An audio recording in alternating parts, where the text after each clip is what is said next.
Hi everyone, Dr. Stephen Huss here from ResourceYourHealth.com. In this video, I want to talk about why cancer of the heart is so rare.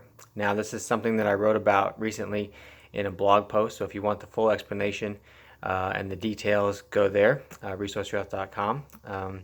Now, to understand this, we first need to understand what cancer is. So cancer is a metabolic disease. So what I mean by that is that when a breakdown in metabolism happens in a cell, that cell can actually revert to being a cancerous cell. So this is something that Dr. Thomas Seyfried, Dr. Dominic D'Agostino has talked about a lot and shown research for. And it's actually something that Otto Warburg won the Nobel Peace Prize for, showing that metabolism is altered in cancer cells. So what happens is that the structures in our cells that allow us to use oxygen, our mitochondria, actually become damaged. They can become damaged through toxin exposure or relying on carbohydrates from what we call oxidative stress. And when that happens, when they get damaged, the cell loses the ability to use oxygen. And it actually signals to the DNA and the nucleus of the cell, and the DNA expresses oncogenes, which tell the cell to become cancerous. And it does that as kind of a survival mechanism. There's different characteristics between a cancer cell and a normal cell that I go into in the blog. But it does that because, when it can't use oxygen, if it can't do that, it will die. And so it reverts back to reverts to this cancerous cell that can, rapidly divide and proliferate and kind of survive short term. Obviously, it's not the best long-term solution. So that's kind of what cancer is. But how does that relate to the heart, and why does that not happen in the heart?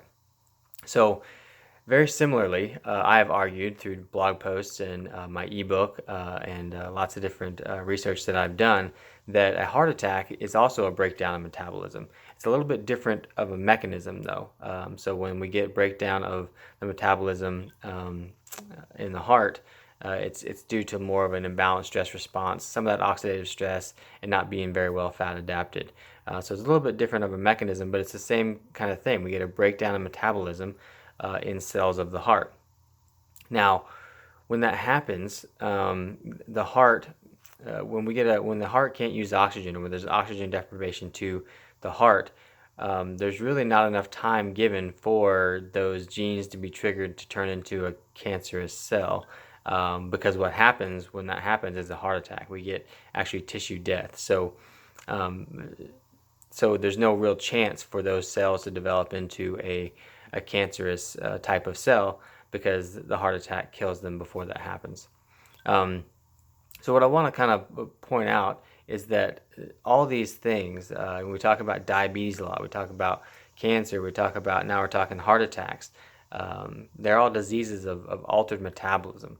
When the body is put in situations where it's forced to metabolize things differently than it would prefer to, we can get these situations. And I would argue that a heart attack is just another disease of metabolism with a few other complicating factors. So that's it for now. Check out the blog post for more details. Please like and share this video if you think it's interesting. Please comment if you have questions. Otherwise, stay healthy out there.